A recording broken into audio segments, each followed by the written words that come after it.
Franciscohomes.com. I now own that as of a You couple do? months ago. Yeah. It was so there's a process where domains expire if people don't renew them, and they go into like an auction format. And it wasn't cheap by any stretch of the imagination, but it's, you know, they're not making more .com domains. So who knows? Maybe I'll move to San Francisco. Well, for God's sakes, yeah. Actually, I have somebody who is one of the top 3 agents in San Francisco that I'll give you her name. Yeah, definitely send it over. So what's kind of interesting is San Francisco is a little different in terms of like you as an individual agent can't have a website that has listings on it other than your own. Only the broker can have website with like listings. So it's kind of every marketplace is different when it comes to that. So well, not to get too her name nitty-gritty. is Sarah Warner Costa. And you could reach out to her. Her website is that the Costa Group. Okay. But I'll send you more information on her. And then I know a couple other ones there. So yeah, definitely. Yeah. Did you know that, Tim, that Ryan owns sanfranciscohomes.com? I did not.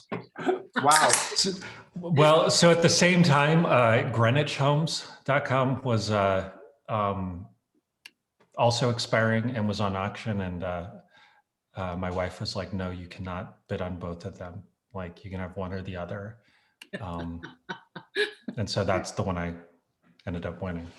Like, so what do you do with it? Do you lease it out or what do you? So yeah, so that's kind of what it's right now. The idea would be to sell it to somebody that, you know, utilize it, sell for more than I bought it for. But yeah, so I've sent out a few emails and, but have been too busy with other things to really focus on it. So yeah. Lola. Oh, sorry. I have a client who's really good at, he's really good at what he does, but he is a website broker and he helps people buy and sell website domains. And I'm sure you're familiar with that. It's fascinating business. Yeah, definitely. So I'm going to ask you guys to, if you haven't muted yourself, please mute yourself. And if you're not on camera, if you at all can get on camera, it sure makes it a lot easier and more comfortable for the people who are presenting, if they can see you. Hi there. Plus it makes you have to pay attention. Dang. Can't do 55 things. You have to take an hour for yourself and breathe and listen to some incredible information. So we're going to give this about 2 more minutes and then we're going to get started for all the stragglers coming in. So hopefully we get a few more people. And I think this is going to be a really, really good ATA because we've got two people who are, I think the best at what they do, and amongst the best at the very least. And they both do get the same kind of results, only coming from 2 different directions. And I highly admire the ability to be able to be successful with people that you don't know, and not be afraid that people are going to tell you to, hang up on you and tell you to go to hell and all those kinds of things. I hate that. I just don't like it at all. It makes me really nervous. So interestingly, Ryan just said that he'd rather not call the people that he knows. I'd rather call the people that I know. So yeah, we all have a different way of doing this. And if you can blend both and utilize that lead generation pipeline in order to build your database with people who now have experienced you and trust you, and those are now your seeds that grow your business, that's like the ultimate to me. So having that coming in from one or 2 other big sources is, to me, is really magic. And I admire both of you guys for the way that you do your business and seed it constantly with the leads that you get and how you develop them. So I want to get going on this because I want to make sure we fill this time. We've got till 1 o'clock, and I want to respect your time as well. So we got 22 people that just jumped on. This is like in 1 minute, like 18 people jumped on. So I want you guys to do a little introduction of yourself and how long you've been in the business, and kind of what your model looks like. I know you both lead teams, but for any of you that don't know these two guys, Ryan Renner and Ethan Brown, Mandy Brown is what it says on your Ethan Brown, have been with us for quite a long time. And I want you guys to kind of talk about that and just what your model looks like. I know that I know you both utilize your model and really have a good system going. So I'm going to ask you some questions. I also want the rest of you to really join in and ask questions. You can either do them in chat or raise your hand and we'll call on you. Tim and I are both gonna come back and forth with some questions for you too. So Ryan, you want to get going first? Yeah. So Ryan Renner, I've been a real estate agent for I think 5 or 6 years, and so I've got a team of John Watson, Luke Cavanaro, Mark Gora, myself, Julie Oberlees, and so most of the value I as a team leader provide really is in a lot of internet leads. And so I think Ethan's going to talk more about Zillow.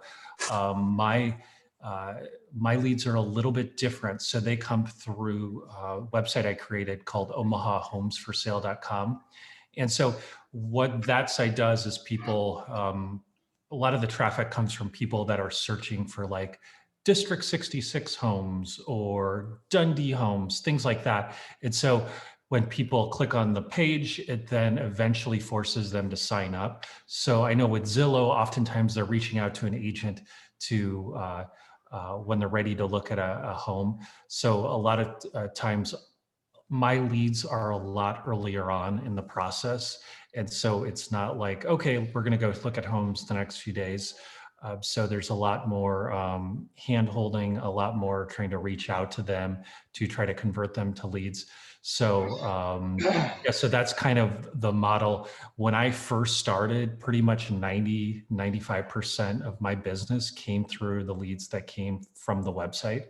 So it's now it's balanced out a lot better in terms of now the leads, the business I do have is because of the leads that I converted back a few years ago. So I've got a couple listings that just went live that were both internet leads from that bought a couple years ago.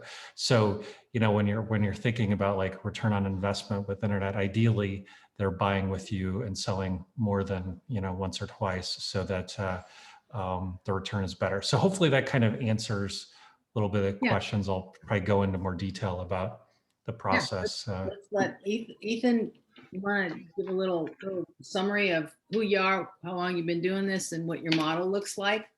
Okay. Well, good morning, everybody. Thanks for coming on. Hopefully everybody's getting their vaccinations and getting back out into the wild.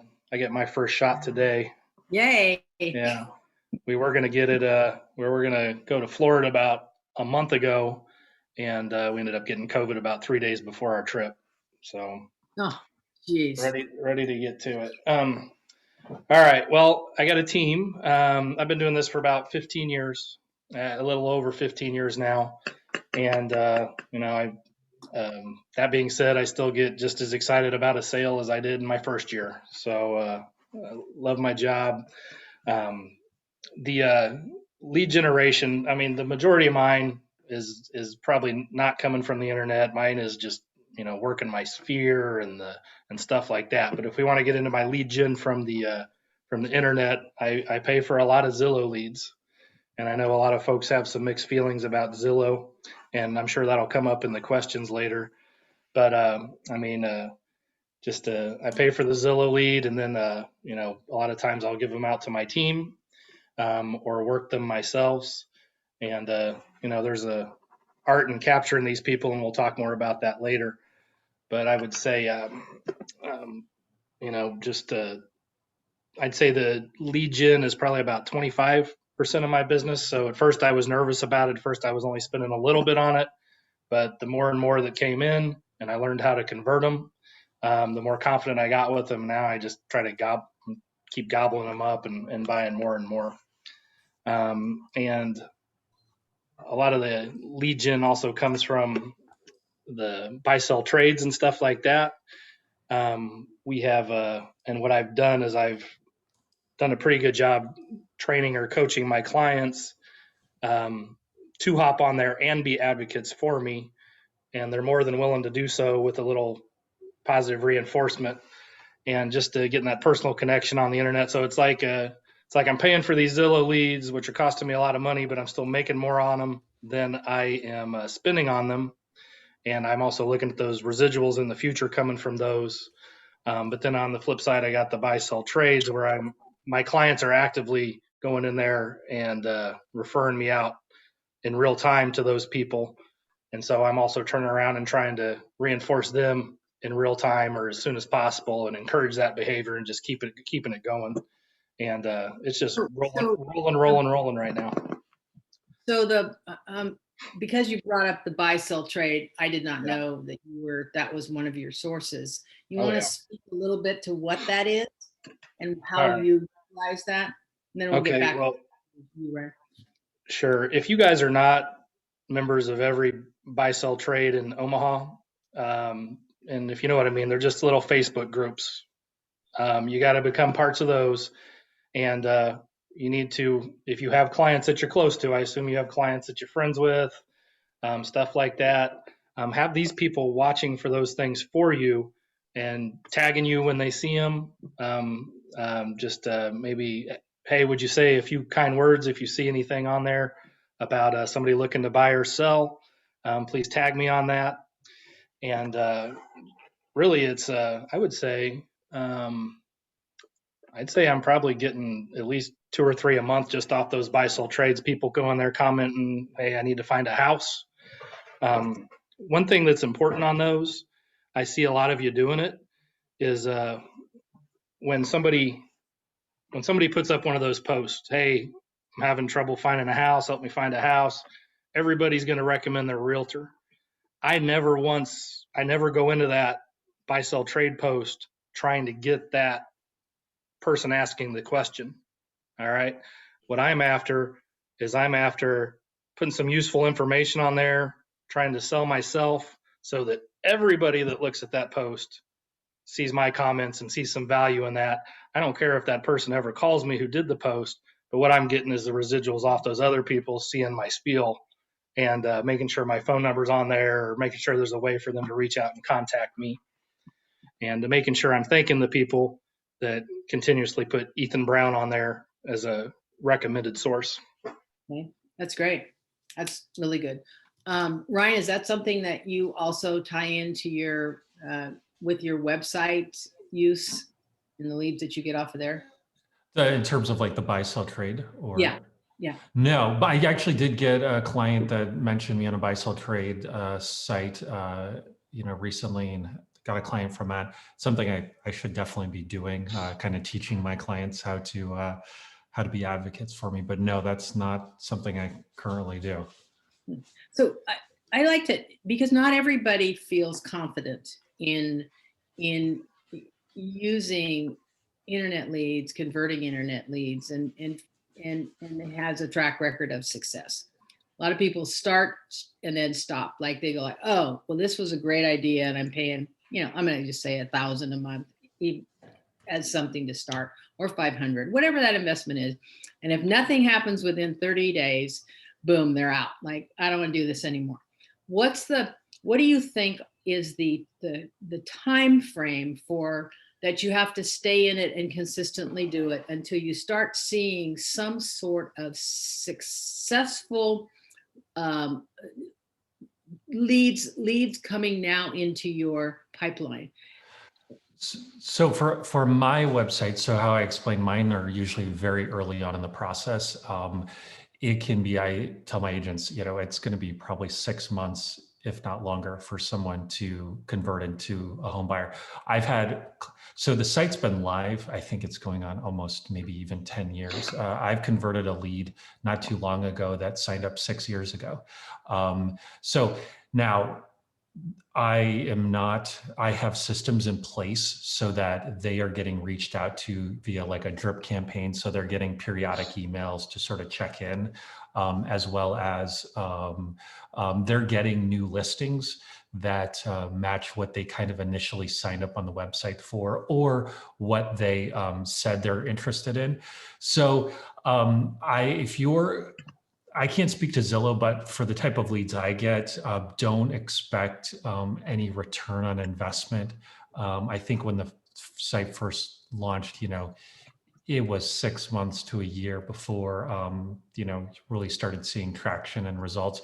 So don't invest a bunch of money expecting quick return, because, like I said, this is a long-term thing where you're going to convert them maybe eventually, and then they're going to buy 2 or 3, 5 years later, buy and sell again. So that's where having good systems in place for following up, after they buy from you, which I'm still working on.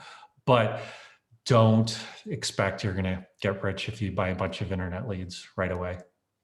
One other thing, and I'm going to ask Ethan the same thing as a tag on to that same question. What are the main skills you think that you have to either have or develop and nurture in order to be successful with this systems, your systems and Ethan's, both? So I wish I had like a magic, like a magic, something that was, it's usually just either persistence, and not in a like annoying way. It's just like hey, I'm here to help whenever you're ready. I will admit I probably lost a lot of leads because I'm generally not like in your face persistent. And I've had clients that are like, we love Ryan because he is laid back, and not just like calling us constantly like, when are you going to buy? When are you going to buy? So I'm fortunate that I have a high enough quantity of leads that works for me.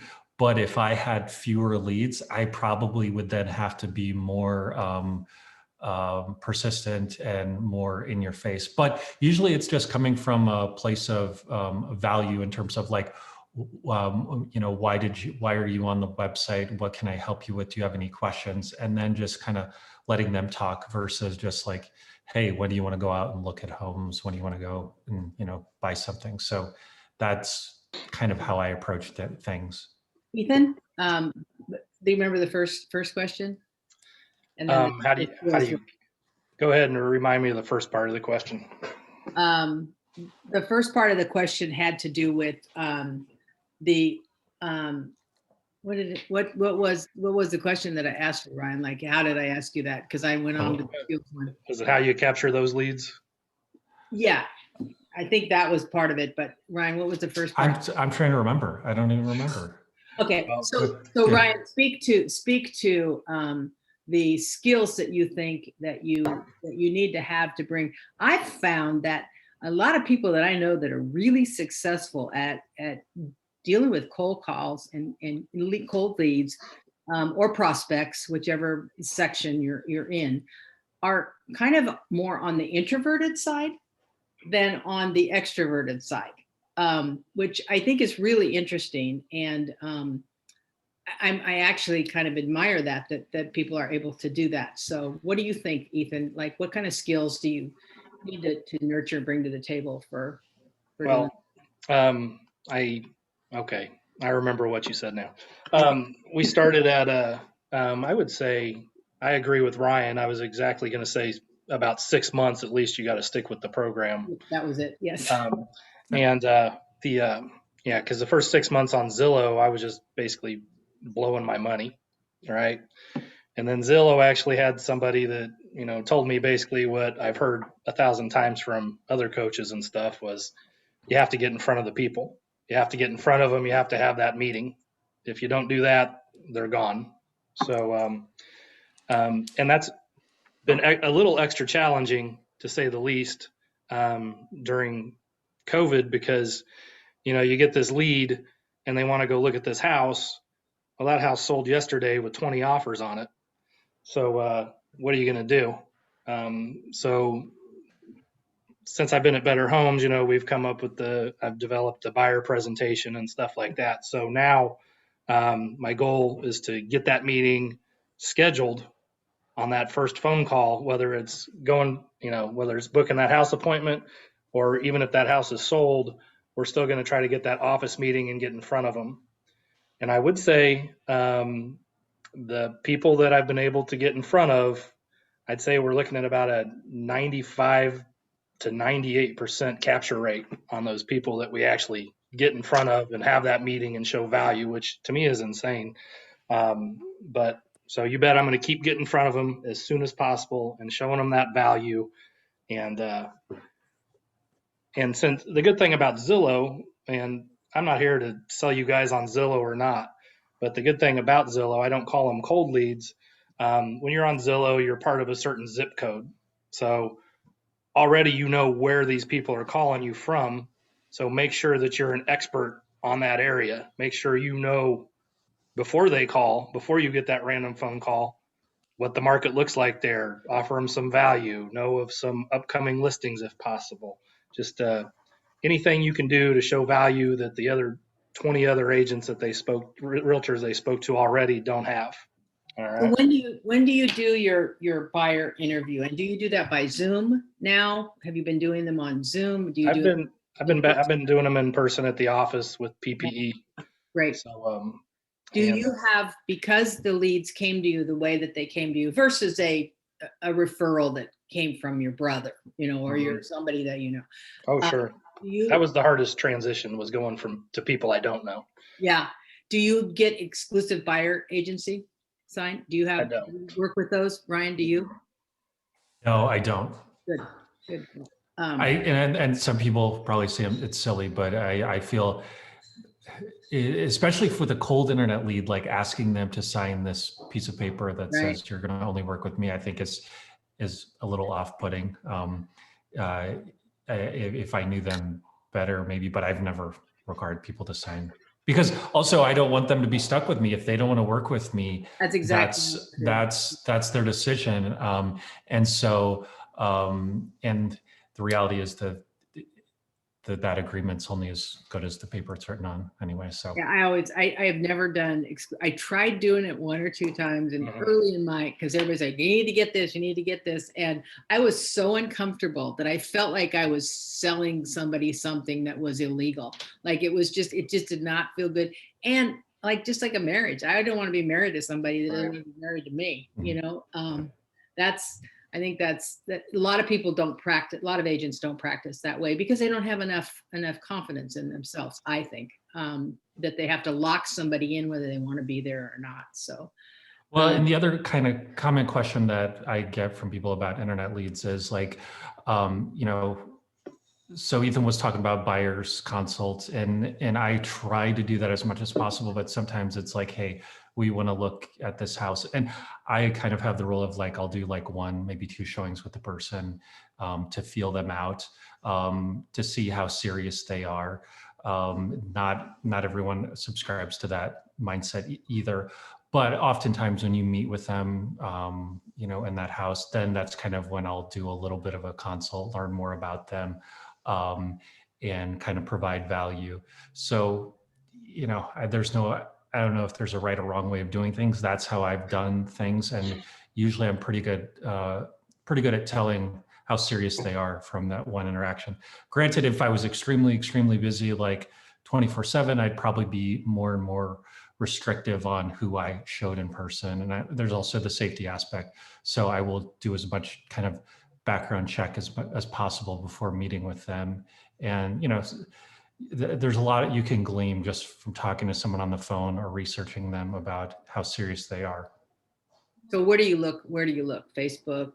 So I look Facebook, LinkedIn, and sometimes, because I do get a lot of higher dollar clients that want to look at a $600,000 or $700,000 home, And the reality that I found is if you're interested in a higher price point and I can't find you anywhere on the internet, like sort of the alarm bells go off. And so that's when I'll be a little more suspicious about, okay, maybe I'll start asking more and more questions and probing a little bit more before showing them. But yeah, there's whitepages.com, there's, Facebook. Yeah, there's a bunch of different kind of resources I'll use. Okay. Tim, you have something to add to that about? A little. Well, I have a question. I know you guys both talked a little bit about you got to stay in touch. You got to stay in touch with the people, and you do it. What do you have? I mean, when you're juggling lots of internet leads, or leads, if you will, what are both of you? What are you using to organize those? What software? What app? What CRM? And what does your drip campaign look like? I'm assuming you have. So you, Ethan, first. How do you maintain these relationships? Well, we have such a great tool there in Zap. I think it's free, right? I don't know, free for us anyway. Thank you, Tim and Tom. And so you've been charged. No, okay.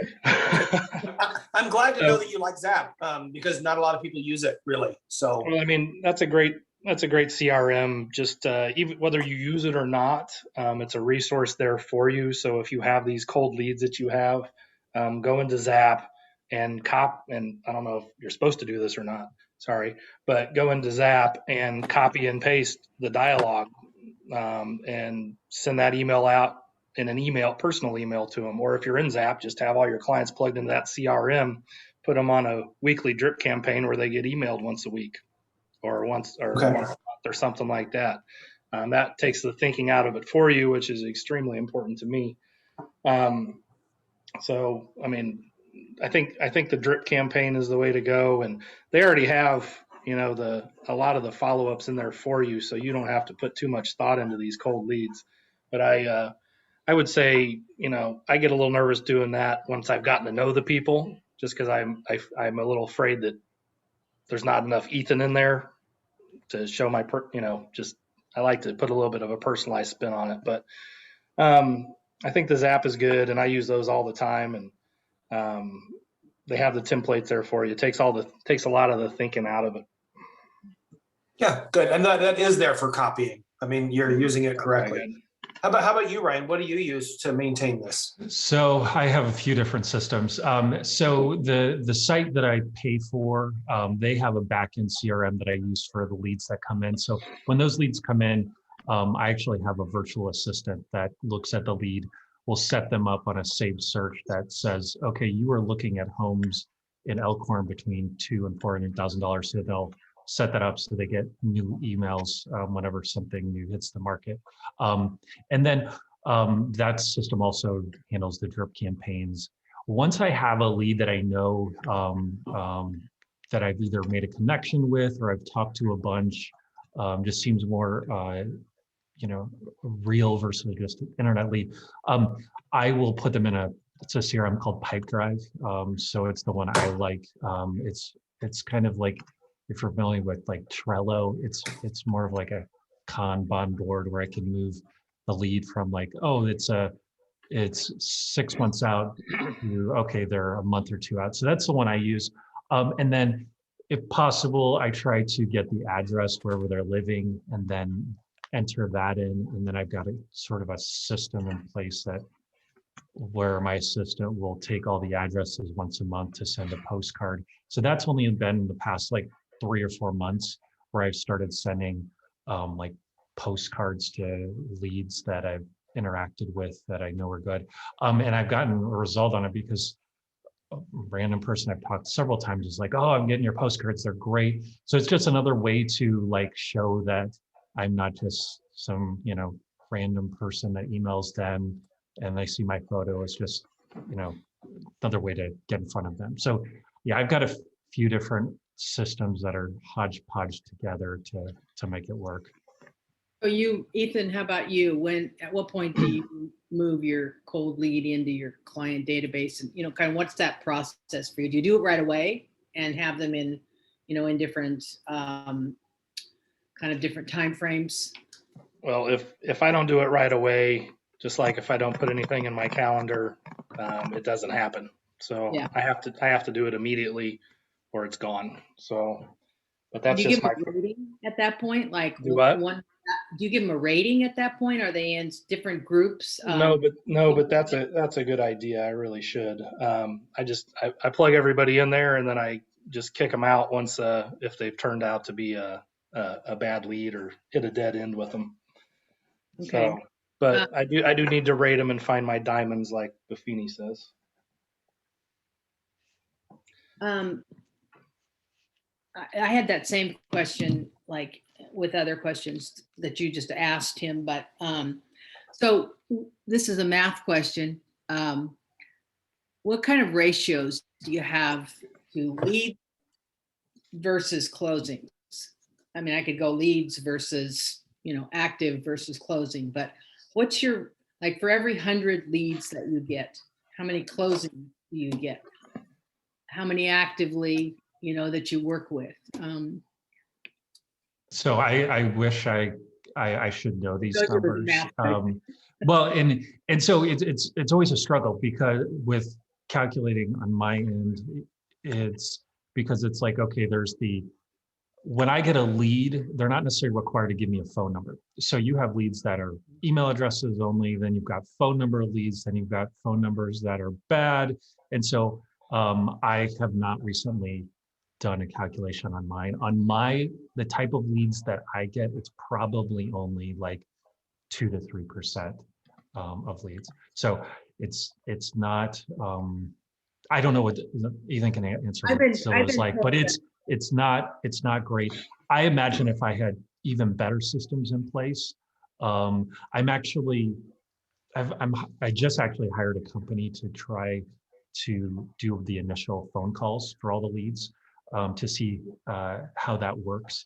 Because, with my team, we just do a round robin. And so I get a lead, another team member gets a lead.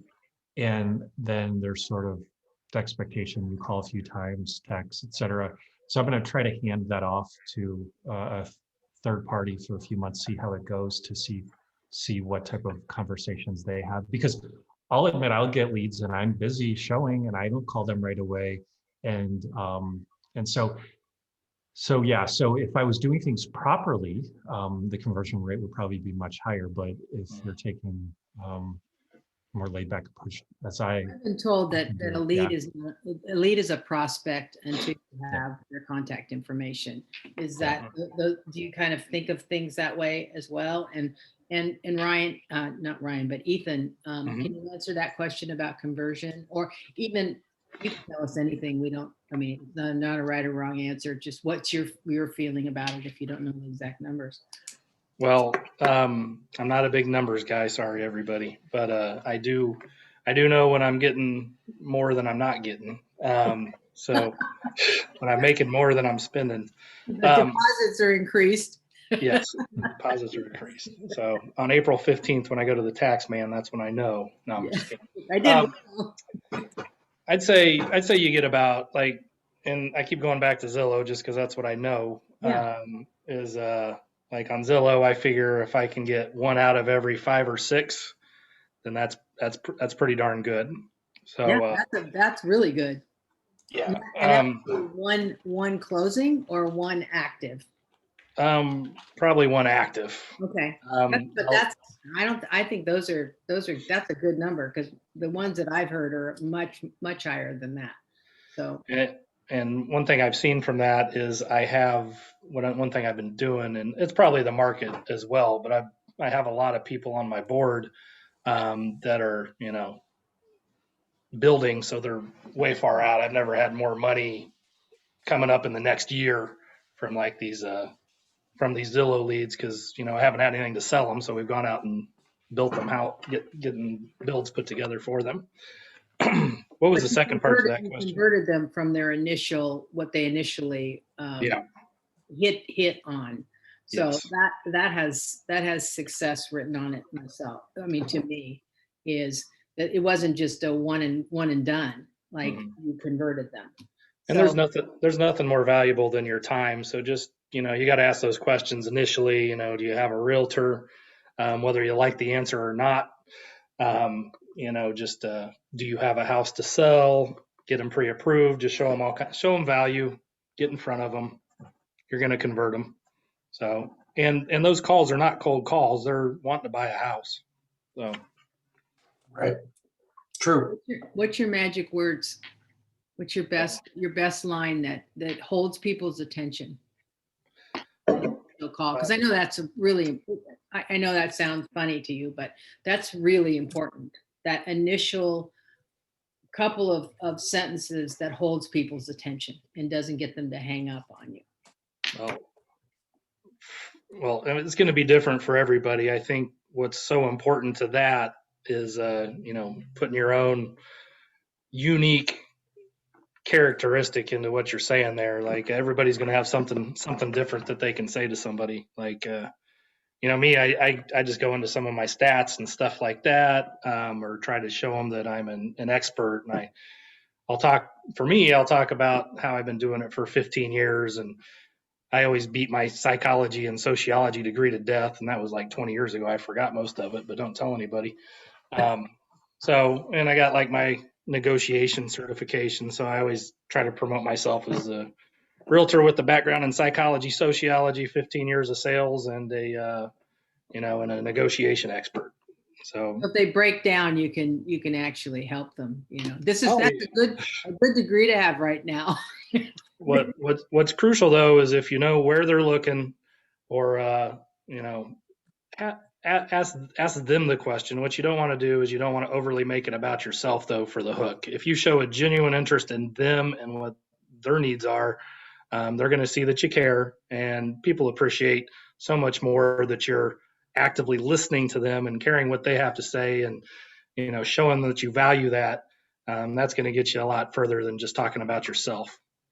So do you think, either one of you or both of you, do you think that, is it online? Do you do online paid advertisements that bring the most leads, or is it your online presence that has actually the balance and is giving you the leads? So for mine, I do paid advertisements. So I'll do Google cost per click, but that is only I think that's only about 10 to 20% of the leads that come in. The other are just, so it's SEO. So it's literally people, so search engine optimization. So it's people going to Google, typing in, Dundee home, District 66 home, something like that. And that the site coming up pretty high, and then them landing on it. So yeah, so the pay-per-click is only a small part of it.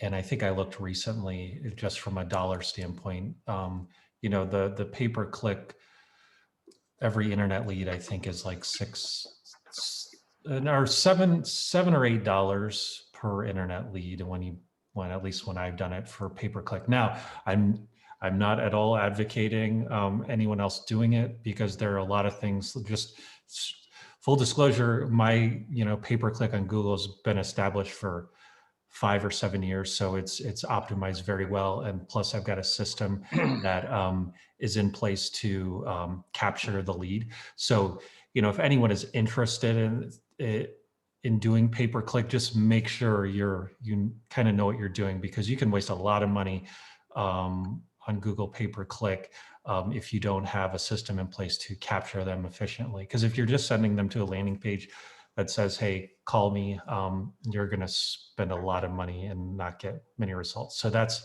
on the pay-per-click side. So you find that the quality of the pay-per-click is any better or lower than other? Generally, I would say the quality often with the pay-per-click is sometimes better. Well, honestly, it varies, but I do get a definite return on the pay-per-click. So they are good.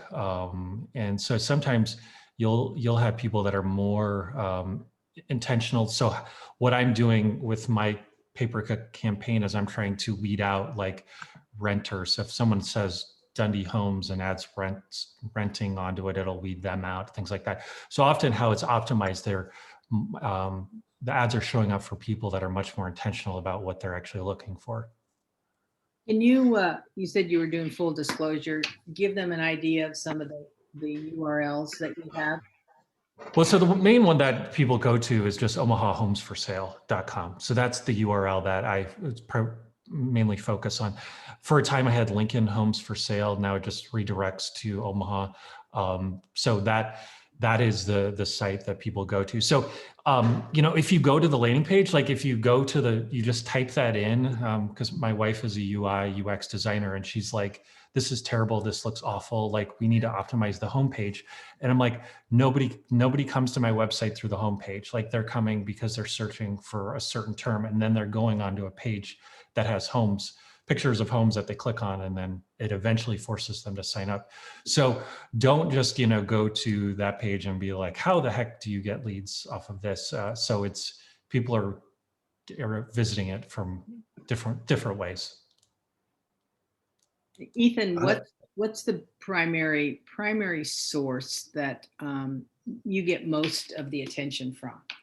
Do you have one particular, or is there just online?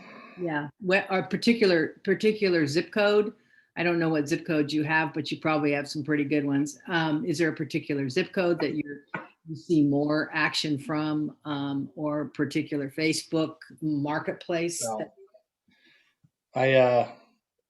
my grandma always told me to bloom where you are planted, and you know, and so really I just focus on the zip codes close to my house, and kind of go out from there. And it's so far it's working, you know, just try to make yourself an expert on where you live and where you want to sell, and try to generate those leads and work those leads, because who knows your neighborhood better than you? Like Warren Buffett says, invest in what you know. Invest in what you know. Invest in what you know. Invest in what, you know, the places where you eat, the things that you know. And whenever he's gone off that, which has been just a few times, he's regretted it. So that's really, really good advice.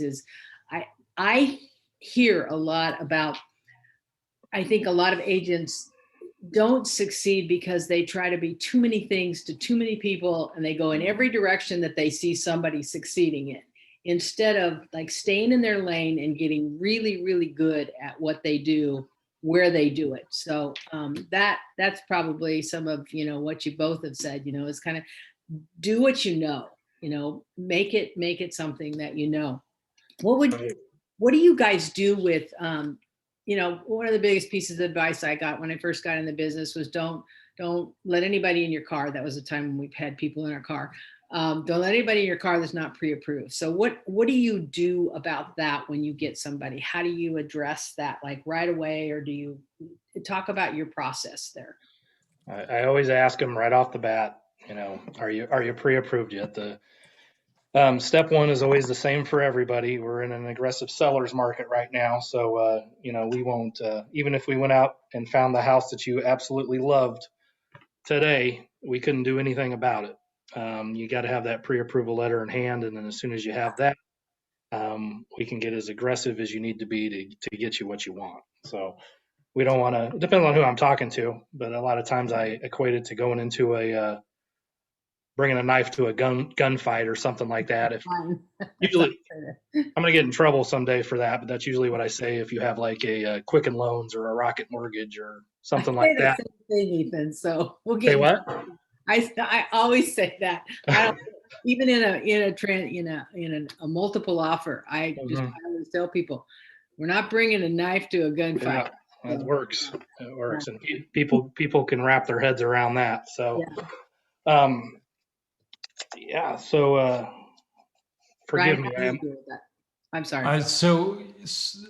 So like I said, I'll usually do like one showing with them. And if they have not proved to me that they're pre-approved, I'll say, hey, I can have one of my, you know, preferred lenders reach out to you. If they balk at that, then I know that something's maybe a little amiss and they're not serious, or so I kind of take the approach. I'll do one showing with them, and then I'll also try before I even do a showing with them, if I know that they're really interested. Hey, are you pre-approved?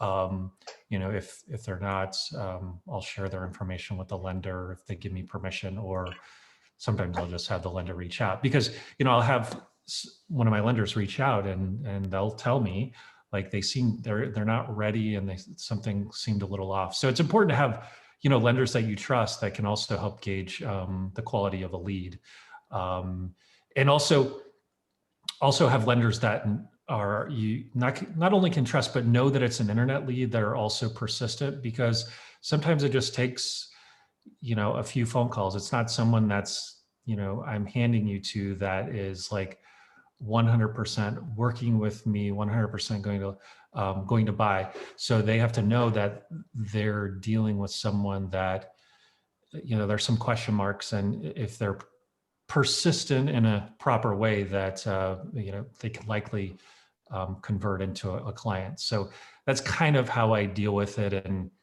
you know, maybe some people would say I shouldn't be showing them if they're not pre-approved, but I'll really only do it once. So do you do presentation of your materials via email, or, you know, transaction? Yeah, so or both of you? I'd like both of you to answer this. yeah, so I'll try to do virtual buyer's consults if possible. I haven't been as successful getting people to do it as probably Ethan or others have. But I'll also bring a folder with me that is sort of a buyer's packet, is what I call it. And so it'll have some more information about myself, as well as some of the process of buying a home. And what's interesting, sort of showing value in my first showing with them. And I'll have people that will bring that packet with them to each subsequent showing. They'll, you know, keep the material in there, and then they bring it to closing. So it's just kind of funny. It's just one of our Better Homes folders with some printouts in it, and they will hold on to it and bring it with them. That's great. I've been throw them in chat. Go ahead, Ethan. Oh, I was just going to say, I've started putting the a purchase agreement into my buyer packet, and Okay.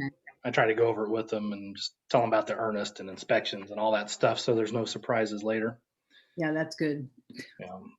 And I would say before any of you guys go out and spend money on a lead generation, that you just become more brilliant with your sphere first, and work those folks and make them your giant lead generating resource. So- Another piece of advice,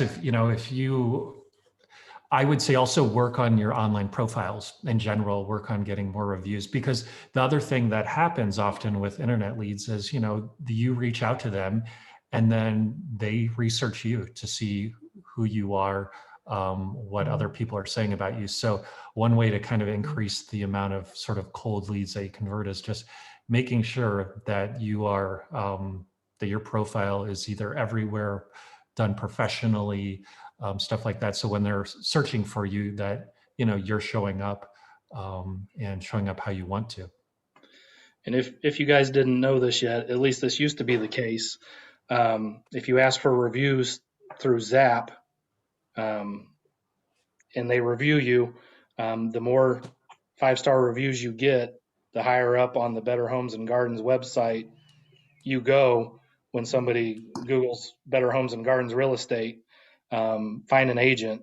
The more 5-star reviews you get, the higher up in the pecking order you get there on the website. So you're going to be more visible the more reviews you get. Great. The last section that I want to do with you guys is you both have teams, and many agents are attracted to teams because it's a kind of a way of getting them going. It's their training wheels and it helps them to keep going. But I know you, Ryan, have 2 or 3 agents on your team who've been with you for 4 or 5 years, and are big producing agents. So do you hire somebody produces, do you still have a stream of of leads that go to all team members, or kind of how do you distribute those? And I don't really want to know anything about your splits that you do with Yeah, so it is a round robin. I probably should reevaluate it in terms of just the busier you get, the more deals you're doing, it's tougher to handle an internet lead as well as it needs to. And yeah, so I've agents that have been with me a long time, and so they have those internet leads that a good chunk of those, the business that they did early on in their career was all from internet, and now those have all turned into SOI deals because those internet leads have bought 2 or 3 times. And then Luke, who has been at it for a few years, a good chunk of his early business was all internet leads, and then was able to slowly build more of a more business in his neighborhood. But yeah, so it's round robin. They all get equal amount of leads, and but it's probably not a perfect system. Yeah. Ethan, what's your system for, or do you have a system, or what does it look like? It just depends on how busy I am at the time. I try to keep Dennis and Katie in leads, but I'm finally getting Katie full time here this summer, so I'm excited. That's great. Yeah.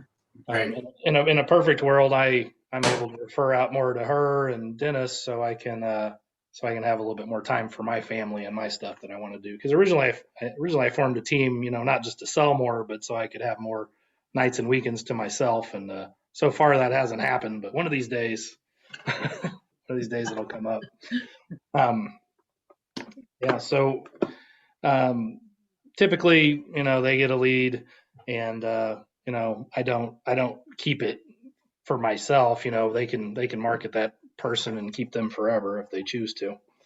So, do you have specific areas that you think about?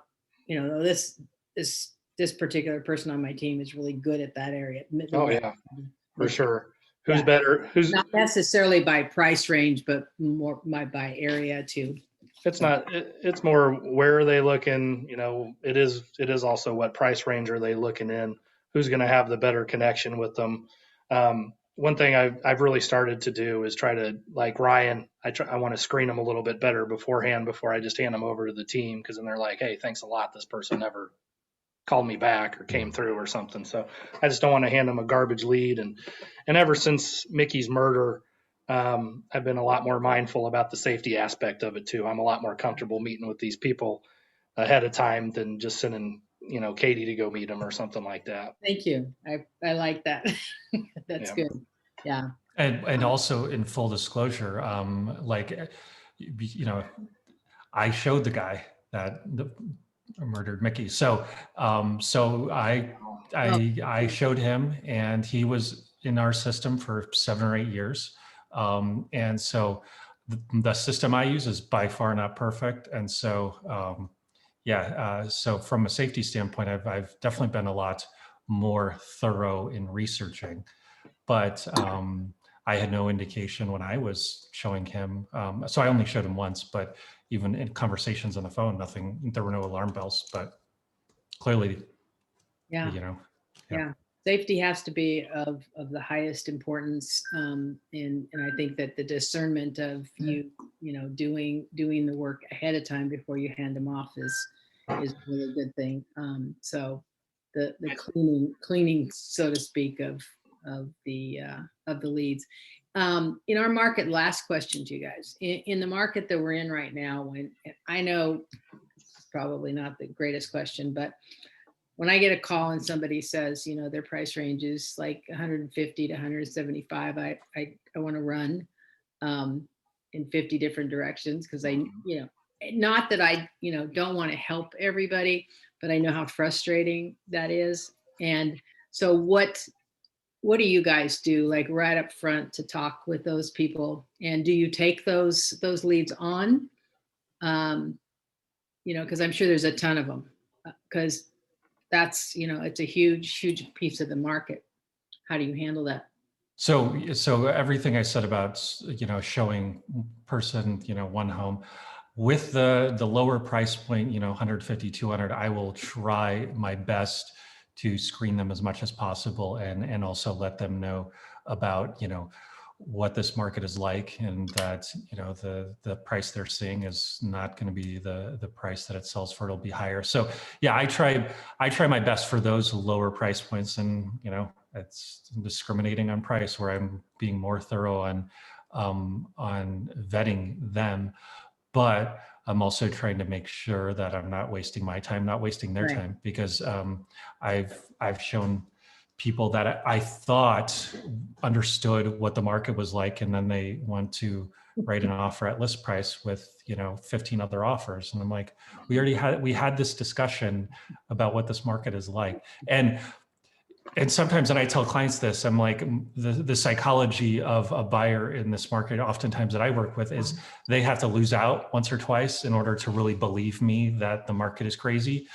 So sometimes it's just they want to learn it on their own. But yeah, I will try my best to be very clear about what this market is like to them, and hopefully they listen. Yeah.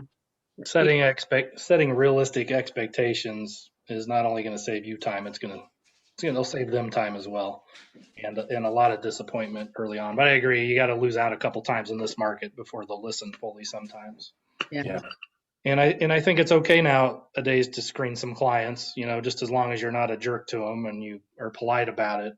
I keep waiting for it to come I keep waiting to get to that point where I'm going to, you know, refuse a client or fire a client. But I guess I'm just still too stubborn and greedy for that. So It's hard listening to the discouragement in Mhm. the other side. And I had somebody the other day that just said, wow, after this conversation, I said, you know, because I wasn't trying to scare the person. I was just saying, Mhm. we're up It's hard. against it, and we're willing to go to battle in this, but here's what it looks like. And said, you know, I think maybe we'll just wait a year. And I said, you know, that absolutely is one of your options. But if the answer to the question, why are you waiting a year, is that you think the prices are going to go down, then let's talk further about that. So I think that's the hardest thing, is to make sure that you know, that realistic communication happens at the beginning. So An item of value right now that I'm repeating over and over again is people are saying, hey, you know, we just want to wait a year. We're just going to wait it out. yeah, And I say, look, I'm out there every day in this stuff. New construction is bottlenecking, meaning it's getting pushed out to like 13, 14 months mm-hmm. to build a house. All that's going to do is increase the demand on these existing properties, and the prices are just going to keep going up. And that means if you're waiting a year, you're probably looking at a worse interest rate, a more expensive house, and Yeah. more competition.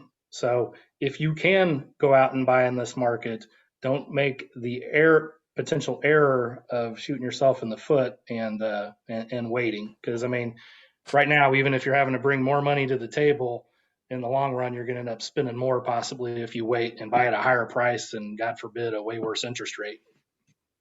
I think one of the Yeah. most important things that takes part of my day, and that I'm committed to every single day, is reading as many things as possible that have to do with understanding the marketplace. I mean, I just found out last night that the price of new cars and used cars is 14% and up. I didn't even know that, like that. And then the reasons for it. It was an incredibly interesting article.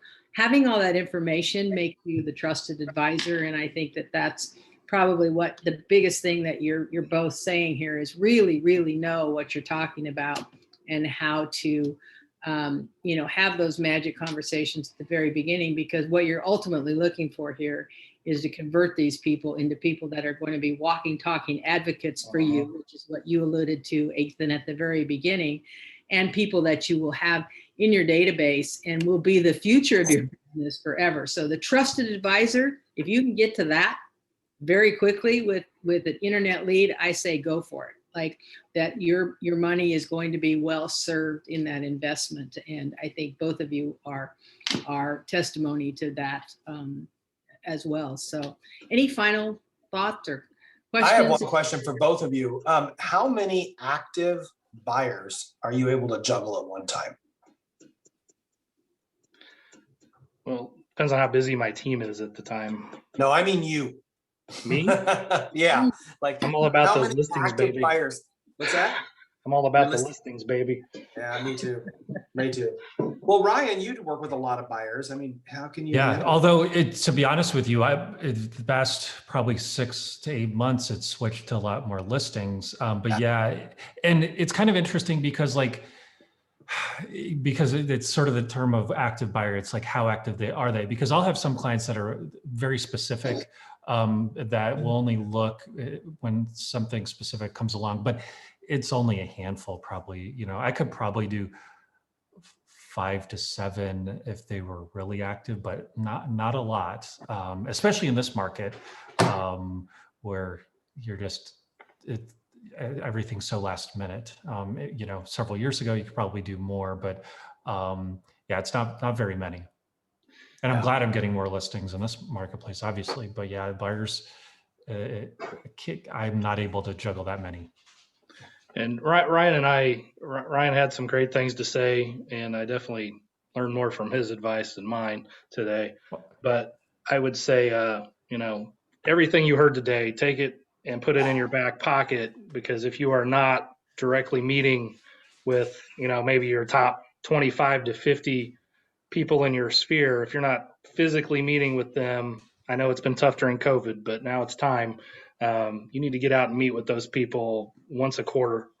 And if you do that, your business is going to go way up. Meet with those people that touch them, turn them into advocates, and that's going to be your main lead generation. And then all this other stuff, that's just going to be the icing on the cake. That's going to be all the extra stuff. Be brilliant with your basics and work that sphere, and that's going to make them your big lead generation source, not Zillow or whoever. Just get them done. Zillow's the seeds. The seeds Yes, and seeds. the seedlings that have worked into plants are the ones that you're looking for. Mhm. So That's the best thing. Yeah, I totally agree. Like I said earlier, a good chunk of my business early on was all internet leads, and now it's switched because I'm focusing more on the people that bought from me initially. So yeah, internet leads are a great way, or I don't know if it's a great way. It's a good way to start, but don't make it a long-term plan that you're always going to be relying on internet leads. Your SOI is be a lot easier to convert over the long term.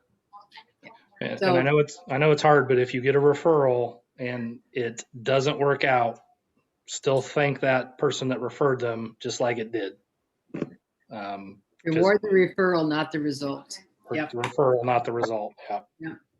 Great. This was fantastic, you guys. Well, thank you very much. Really, really good. Next week is Greg Mitchell, the appraiser. Come on, we have questions. He's gonna probably like mute everybody and not let anybody unmute himself. So he's got a presentation for us, and he'll do the best that he can. I've had a couple conversations with him, so be here next week. And thank you so much, you guys. I really appreciate your taking the time. I know how valuable it is. So and so does everybody else. This will be memorialized on YouTube, on our YouTube channel forever and ever. Amen. Yep. Absolutely. All right. Yep. Bye-bye. Thanks, guys. Thank you. Talk to you later.